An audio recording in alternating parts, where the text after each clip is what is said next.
இப்ப நம்ம இன்ஸ்டாகிராம்ல பாக்குறோம், ரொம்ப ஆச்சரியமான ஒரு ஃபெனோமெனன் பாக்குறேன். எல்லா பொண்ணுங்களும் டான்ஸ் ஆடுறாங்க. என்னன்னு புரியல தமிழ்நாட்டுல, இந்தியா ஃபுல்லா எனக்கு புரியல. எனக்கு என்ன என்ன எல்லாருமே விழுறாங்க. அப்புறம் என்னமோ செக்ஸியா முதல்லாம் கடிக்கிறாங்க. எனக்கு புரியவே இல்லை. இதோட அடிக்ஷன் உலகத்துல இருக்க முடியும்? எனக்கு புரியல. ஒரு அழகான பெண், என் மகள், அவ யாரோ ஒருத்தி அழகு லட்சணமா இருக்கா. அவ வந்து ஒரு ஒரு ஒரு கேவலமான ஒரு பாட்டு இருக்கும். அந்த பாட்டை பார்த்துக்கிட்டு அவ உதறெல்லாம் கடிச்சுக்கிட்டு ஊ ஈ அப்படின்னு சொல்றல. நண்பர்களை, இதை விட மோசமான அடிக்ஷன் இந்த சமூகத்துல இருக்கான்னு கேட்கிறேன். நான் பார்த்திருக்கேன், ஒரு குடிகாரன் ரொம்ப ரேரஸ்ட் தான். அவன் வந்து யாராவது பொறுக்கி பசங்க குடிச்சிட்டு அடிப்பாங்க. ஆனா ஒரு வீட்டுல 2 குழந்தைகள், பெண் குழந்தைகள் இருந்து, ஒரு அழகான பெண் இருந்து, அம்மா இருந்து, அவன் குடிச்சிட்டு போய் வீட்டுல கிடக்குறான். நான் நிறைய பேர் பார்த்திருக்கேன். என்னுடைய மனைவியினுடைய தந்தையார், அவர் அப்படியே அமைதியா ஈவினிங் வந்து அப்படியே மெதுவா குடிக்க ஆரம்பிச்சு கத்தான்பார். அப்படியே அப்புறம் தூங்கிடுவாரு. அந்த ஈவினிங் முடியல. நான் பார்த்து, என்னடா அது நல்லா தானே இருக்காரு, காலையில நல்லா தான் இருக்காரு, மாப்பிள்ளை எல்லாம் பேசுறாரு, நைட் ஆனா குடிச்சிட்டு எந்த வச்சுக்க மாட்டேன். நான் அவர் ஒரு பெரிய குடிக்கிறாருல்ல, நான் செஞ்சிருவேங்கனால கொஞ்சம் அவர் பயந்து அவர் அட்ஜஸ்ட் பண்ணல. அப்ப நான் பாக்குறேன், இந்த சமூகத்துல யாரு குடிக்காரல. நான் அதான் சொல்றேன், நான் பெரிய குடிகாரன்.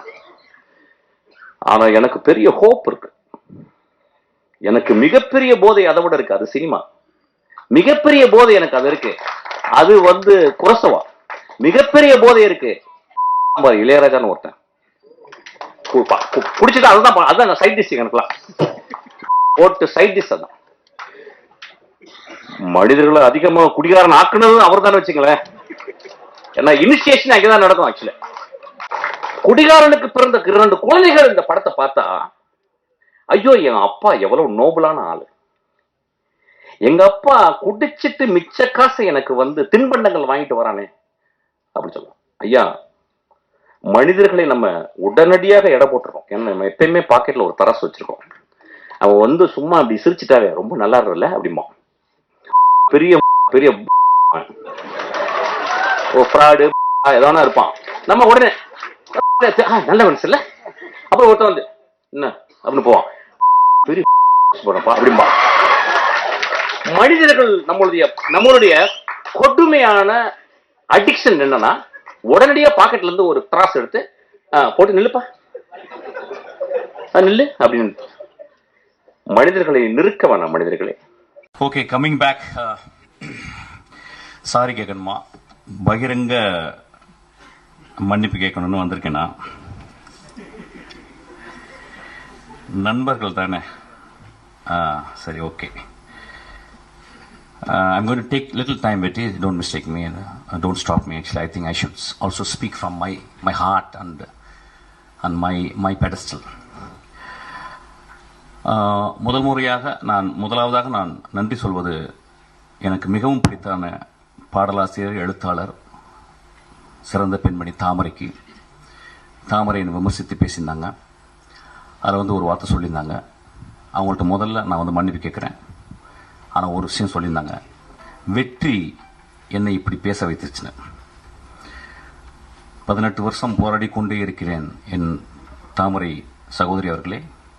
ஒவ்வொரு நாளும் பௌத்தனுடைய 10 நிமிடம் உன் மரணத்தை பற்றி நீ தியானி அப்படின்றாங்க. என் மரணத்தை பற்றி தியானித்துக் கொண்டே இருக்கிறேன். வெற்றி என் தலைமையில் இருந்தால் இந்நேரம் நான் பெரிய பெரிய ஆளுக்கெல்லாம் படம் பண்ணியிருக்கணும். அதனால் மன்னிப்பு கேட்டுக்கிறேன். 2வது, எனக்கு ரொம்ப பிடிச்ச மிகச்சிறந்த ஆளுமை லெனின் பாரதி. அவன் என்னை விமர்சிச்சிருந்தான். அது வந்து தத்துவ ரீதியான விமர்சனம். அவனுக்கும் என்னுடைய ஆழ்ந்த வருத்தத்தை மன்னிப்பையும் சொல்கிறேன். அதுக்கப்புறம் ஒரு ஆக்டர், அவர் பேர் அருள்தாஸ். அவர் ரொம்ப எனக்கு பிடிக்கும். அவர் மூஞ்சியை பார்க்கும்போது ஒரு பழைய தமிழ் உள்ள இருக்கும், ரொம்ப கருணை இருக்கும் ஒரு முகத்தில். அவர் கூட ரொம்ப நாள் ஒர்க் பண்ண நினச்சேன். அவர் ஒரு 3 நாள் வந்து ரொம்ப கஷ்டப்பட்டு பெரிய பிரபலமாகவே ஆகிட்டார் என்னை திட்டி. ஆக்சுவலி அவருக்கு என் மன்னிப்பை தெரிவித்துக் கொள்கிறேன். அதுக்கப்புறம் சசி அண்ணா என்னை கூப்பிட்டு வந்து நேற்று நைட் இரவு கூப்பிட்டாரு. உன்னை ஏன்டா நான் அடக்கலைன்னு சொன்னார். அந்த அன்புக்கு நன்றி, அவரிடம் மன்னிப்பு கேட்குறேன். லட்சுமி ராமகிருஷ்ணன் என்னோட ஒரு 3 நாளாக பேசிட்டே இருக்காங்க, நான் பேசவே இல்லை. எனக்கு என்ன பேசுவாங்கன்னு தெரியும், என் தாய் போல். அவங்களுக்கும் நான் மன்னிப்பு கேட்குறேன். அதுக்கப்புறம் எனக்கு மிகச்சிறந்த படத்தை கொடுத்து என் தந்தை போல இயங்கிக் கொண்டிருக்கும் திரு தான் அவர்கள். அந்த படத்தை எடுத்துருக்கும் போது இந்த மாதிரி ஒரு கான்ட்ரவர்சி பண்ணும்போது ஒரு ப்ரொடியூசர் அவருக்கு பாதிக்கும். முதல்ல அவருக்கு நான் என்னுடைய வருத்தத்தையும் மன்னிப்பையும் நான் கேட்டுக்கிறேன். அதுக்கப்புறம் வந்து என் மேலே செருப்பு எரியணும்னு சொன்ன ஒரு நண்பர், அவர் தயவுசெய்து 2 செருப்பாருங்க, அது 8ஆம் நம்பர் எறிங்க, என் காலுக்கு தான் சைஸு. அவருக்கும் என்னுடைய வருத்தத்தையும் என்னுடைய மன்னிப்பையும் நான் கேட்டுக்கிறேன். இன்னொரு மனிதர் 18 வருஷமாக என்னை திட்டிக்கிட்டே இருக்காரு. இன்னும் நான் 10 வருஷம் படம் போனால் இன்னும் திட்டுவார். அவருக்கும் என்னை மன்னிப்பை நான் கேட்டுக்கிறேன். எப்படி ஒரு சக மனிதனை பார்த்து என்னால் மோசமாக பேச முடியும்? பேசுறதுக்கு ரீசனா? பேச வேண்டிய கட்டாயம் ஐயா. ஒரு விழாவில் வந்து அந்த விழாவெல்லாம் கூடி விற்கணும். எதுக்கு நான் கொட்டுக்காலிக்கு நேக்கடா நிற்கிறேன்னு சொன்னேன்? அப்படியாவது கவனத்தை ஈர்க்கணும்னு நினைக்கிறேன். இந்த படத்துக்கு நான் இப்ப பேசுறதுக்கு அப்படியாவது இந்த படத்தை கவனத்தை ஈர்க்கிறது பேச. எனக்கு அவ்வளவு புத்தகம், 40 வருஷம் புத்தகம் படிக்கிறதுக்கு எனக்கு டைமே இல்லை. 40 வருஷம் படிக்க வேண்டிய புத்தகம் இருக்கு. அவ்வளவு மனிதர்கள் நேசிக்க வேண்டியது இருக்கு. அவ்வளவு கண்ட்ரி நான் விசிட் பண்ண வேண்டியது இருக்கு. மன்னிப்பு கேட்டதுக்கு என்னைக்குமே தயங்க மாட்டேங்க. உதிரிப்பூக்குள்ள ஒரு சீன் வரும், கடைசி சீனு. அதுல வந்து அந்த மோசமான மனிதன், அந்த ஈவில், அவன் கடைசியில சொல்லுவான் அந்த ஊர் மக்களை பார்த்து. ஊர் மக்கள் சொல்லுவாங்க, நீ சாவிடாமாங்க. அவன் சொல்லுவான், எனக்கு ரொம்ப வருத்தம், இவ்வளவு நாள் கெட்டவனா இருந்தேன், உங்களுக்கு நான் வந்து எல்லாரையும் கெட்டவன் ஆக்கிட்டேன், அது ரொம்ப வருத்தமா இருக்கேன். நண்பர்களே, நான் உங்கள் முன் மண்டியிட்டு மன்னிப்பு கேட்டு உங்களை எல்லாரும் நான் கடவுளாக்குகிறேன். நன்றி.